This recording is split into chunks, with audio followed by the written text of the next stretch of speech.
Welcome to the YouTube channel holistic multimedia design.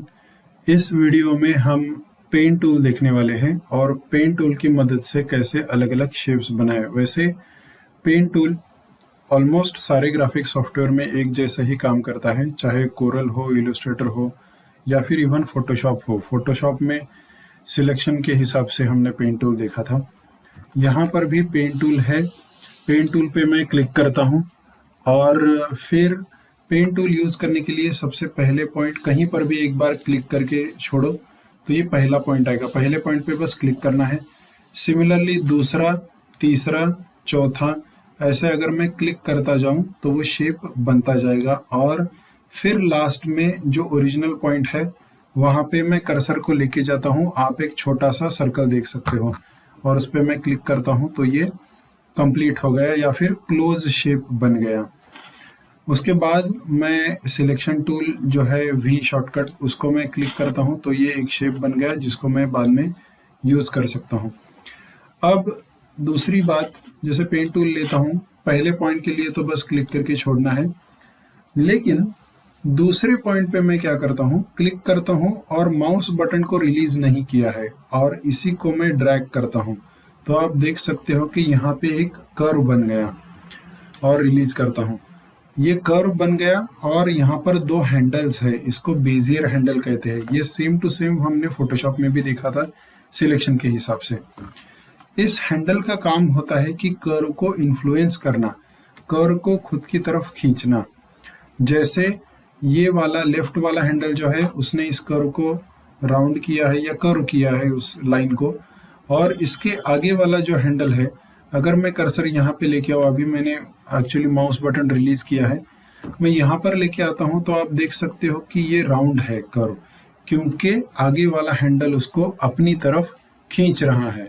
तो इसको भी मैं क्लिक करके ड्रैग करता हूँ और ऐसे कुछ ड्रैग करते करते मैं कुछ ऑड शेप्स भी बना सकता हूँ।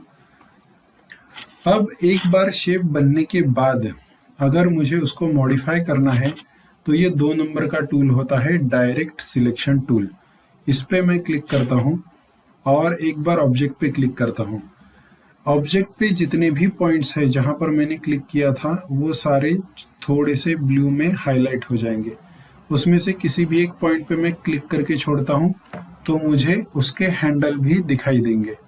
और फिर से अगर मैं चाहूँ तो उसको क्लिक करके without releasing the mouse button उसको मूव भी कर सकता हूँ अलग पोजीशन पे, या फिर उसके जो हैंडल है उन पे क्लिक करके, जैसे एकदम टिप पे लेके जाओ कर्सर, यहाँ पर ग्रीन में बहुत छोटा सा हैंडल ऐसे लिख के आएगा, फिर उसके बाद इसको क्लिक करो and without releasing the mouse button उसको मूव भी करो। आप देख सकते हो कि इसको मूव करने के बाद इसका अपोजिट हैंडल, मतलब दूसरा हैंडल, इक्वल और अपोजिट डायरेक्शन में मूव हो गया। अगर इसको चाहो, इसको अगर मैं ऊपर ले लूँ तो ये वाला हैंडल नीचे आएगा। अगर मुझे ऐसा नहीं चाहिए और एक ही हैंडल को अगर मुझे मूव करना है तो मैं अल्ट प्रेस करके रखता हूँ और अल्ट प्रेस करके दूसरे हैंडल को क्लिक करके ड्रैग करता हूँ तो सिर्फ और सिर्फ दूसरा हैंडल या जिस हैंडल को मैं मूव कर रहा हूँ वही हैंडल मूव हो जाएगा। पेन टूल में और एक चीज है, जैसे कि हमने एक नया शेप बनाया लेकिन उसी टूल पे क्लिक करके अगर आपने रिलीज नहीं किया तो और भी ऑप्शंस दिखाई देंगे, जैसे कि add anchor point. Add anchor point पे जाता हूँ और कहीं पर मैं क्लिक करता हूँ तो वहां पे एक एंकर पॉइंट ऐड हो जाएगा। उसी तरह डिलीट एंकर पॉइंट, अगर मैंने किसी पॉइंट पे क्लिक किया तो वो एंकर पॉइंट रिमूव भी मैं कर सकता हूँ।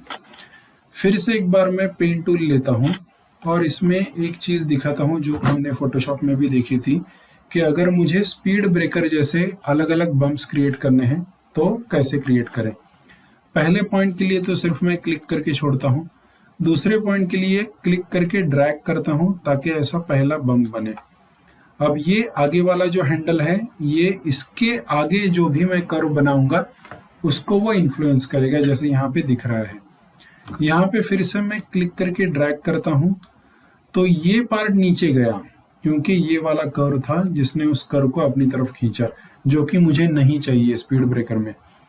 तो अंडू करता हूं। एक बार कर्व बनने के बाद फिर से मैं अल्ट प्रेस करके रखता हूं और जो दूसरा लेटेस्ट जो पॉइंट था उस पर एक बार फिर से क्लिक करता हूं, तो आगे वाला हैंडल गायब हो जाएगा। फिर से इसको क्लिक करके ड्रैग करता हूं और ये स्पीड ब्रेकर जैसा बम बन गया। अल्ट प्रेस करके हैंडल को रिमूव करो और फिर से एक बार बम क्रिएट कर लो। यहाँ पर एक चीज और है, मैं फिर से एस्केप प्रेस करता हूं तो पेन टूल के मैं बाहर आ सकता हूं।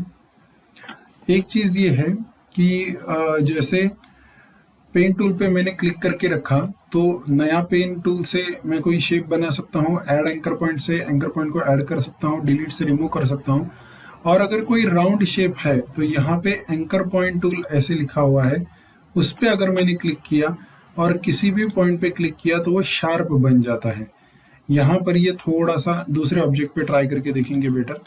ये दूसरा ऑब्जेक्ट है, यहाँ पे कोई ये वाला लेते हैं, जैसे मैं यहाँ पर जाता हूँ एंकर पॉइंट और उस पॉइंट पे क्लिक करता हूँ तो वो शार्प बन गया, वो कॉर्नर पॉइंट बन गया। तो ये भी आप इसमें यूज कर सकते हो।